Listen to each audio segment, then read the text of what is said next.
This is Walk in Confidence, written by Thomas Skaria and read by Thomas Skaria himself. Introduction. We are thrust into a world of comparisons and competition from the time we are born. We are judged based on the color of our skin, fair, dark, moderate brown, dark brown, and so on. The size and the shape of our nose, snub nose, fleshy nose, hawk nose, or bumpy nose. Or even our eyes, almond eyes, protruding eyes, or monolid eyes, and various other body parameters. As we grow older, our value as a person is not only assessed by our parents, but also by those around us in the community. As a child, we must excel by procuring a stunning report card and amaze others with our wisdom. We must aspire to be a head girl or a head boy at school, be good at one of the sports, or at least play a musical instrument. Besides, attractiveness and intelligence play a significant role in finding a place for ourselves in society. This is simply evident by the constant bombardment of beauty products that offer us overnight results and beauty contests that value a certain kind of a look and shape better than the others. Recently, I was intrigued to find in a school textbook the size and the shape of the body that is the most preferred. It read 36 by 24 by 36 figure of females is considered the best.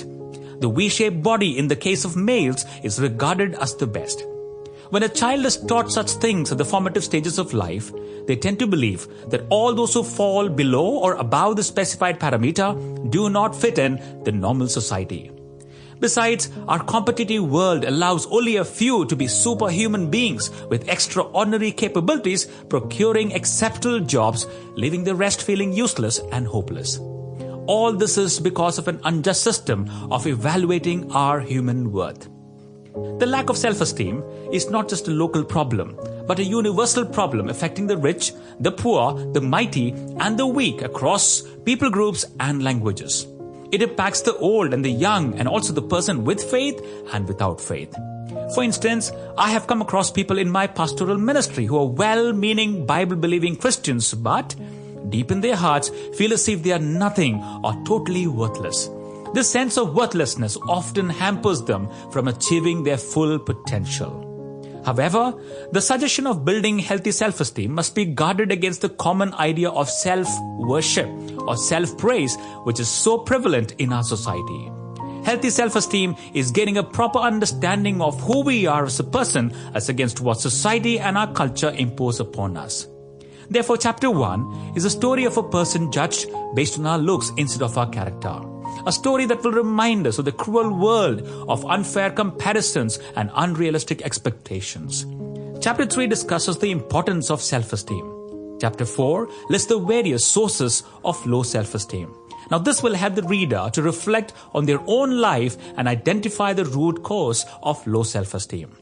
Chapter 5 explores the various signs of low self-esteem, and Chapter 6 discusses the impact of low self-esteem. Chapter 7 examines using cognitive behavioral therapy as an effective tool to deal with low self-esteem. And Chapter 8 states that healthy self-esteem is not merely a good feel idea, but one that must be resting on a good foundation. Therefore, the true basis for healthy self-esteem must rest on Christ and cross alone. Chapter 9 puts forth practical steps to develop healthy self-esteem in oneself. And Chapter 10 suggests ways in which we can help develop self-esteem in the other people around us. Chapter 11 expounds on the imagery used by Apostle Paul, which is treasures in jars of clay, and its implications in real life. I hope this book will enable you to live your life to its full potential, anchored on a secure base for self-esteem.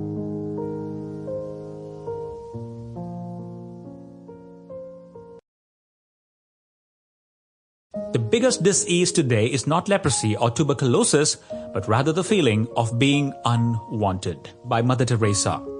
Chapter number 1. Mary Ann Bevan. Mary Ann Bevan wasn't always ugly. Born in then outskirts of London in the late 19th century, she looked much the same as any other young woman of the time and was even considered attractive. Mary Ann Webster was born on December 20th, 1874, to a large family on the eastern edge of London. Throughout her childhood, Sample complete. Ready to continue?